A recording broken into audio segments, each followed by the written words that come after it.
Okay, 7 ways of how to win a real estate bidding war. Hi, I'm Dale Mancini. And I'm Marilyn Dale. And we are your property couple, real estate agents with Keller Williams Realty. So, how do you win when there are multiple offers on a home? High demand along with low inventory has created bidding wars in many markets. With little strategic thinking, you can often win a bidding war. You just have to take the right approach and be somewhat lucky. We're going to show you 7 ways to win the bidding war, and it starts right now. But first, please hit the subscribe and the thumbs up button below. We record helpful videos every Monday.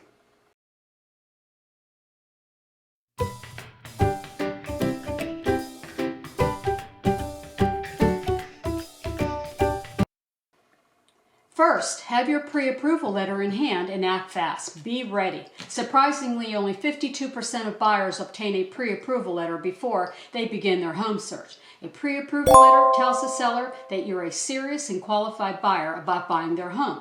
It also tells the seller that you won't run into trouble getting a mortgage to buy the property. It's always possible that if you don't have your pre-approval, a seller could skip over your offer entirely. As you can see, the market is gaining steam. Especially, you may not have time to sleep on it or shop around when you find a home you love. In a market where there are more buyers than sellers, chances are someone else loves the house too. If you take your time, it may not be available when you're ready to commit. Offer an all-cash deal. Cash is king. Pay cash if possible. Now, we realize this is not something the majority of people are able to do, but if you can, it's a good way to win a bidding war, as the seller does not have to wait for the buyer's financing to go through or the chance of it falling through. Mortgages are complex lending agreements with a lot of potential things that could go wrong. Many home sales have fallen through unexpectedly due to issues between the lender and the buyer, which kills sales and leaves the seller scrambling to find another buyer. If paying cash is not an option for you, then put down a large enough down payment. Use an escalation clause. Imagine that you want to make an offer on a house for $175,000. You believe that you'll face competition for the home, but you aren't sure how much your competitors are offering. Your real estate agent can write an escalation clause into your offer that says you'll pay a certain dollar amount above any offer up to your budget limit. Here's an example of how it works. You make an offer to outbid any competing offer by $1,000 up to $180,000. This way, you can still outbid other buyers with your absolute best offer without offering too much money up front. If you end up being wrong and there are no other buyers interested in the home, you won't spend any extra money for no reason. Write a personal letter about the house. You can increase your chances of winning a bidding war by including a personal letter to the seller with your offer. It costs nothing, but can leave a lasting impression on the seller. Use these tips to write a great personal letter. 1. Include a few details about yourself and your situation. Number 2, write about the property details that you loved. And 3, explain your offer if it's low. Your personal letter can explain why you might be submitting an offer that's on the lower end or below the seller's asking price. This way, the seller knows that you're not simply just attempting to lowball them. You never know which the seller might sympathize with, the stress of a child care costs or medical bills, etc. Waive your home inspection contingency. Most offer letters include contingency letters that you can cancel the sale of the home if the inspection reveals major problems with the property.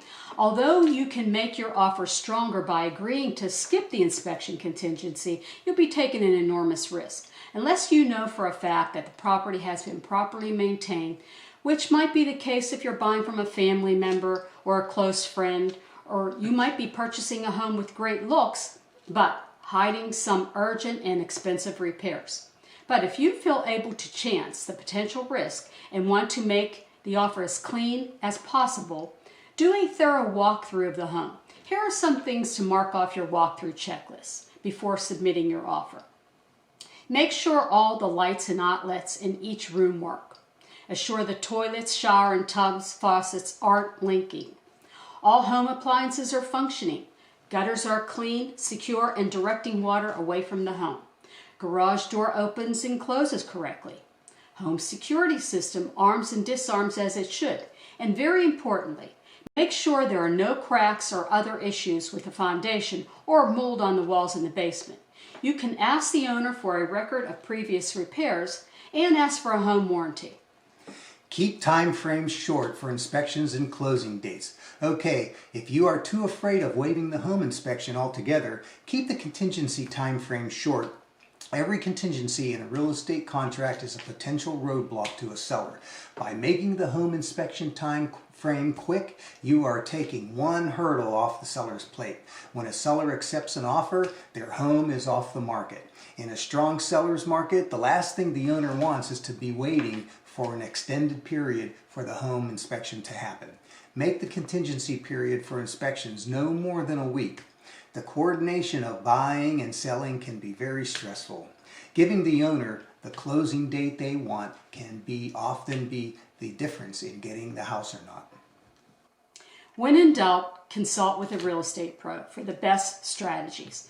It can be challenging to decide on which bidding war strategy is right for you.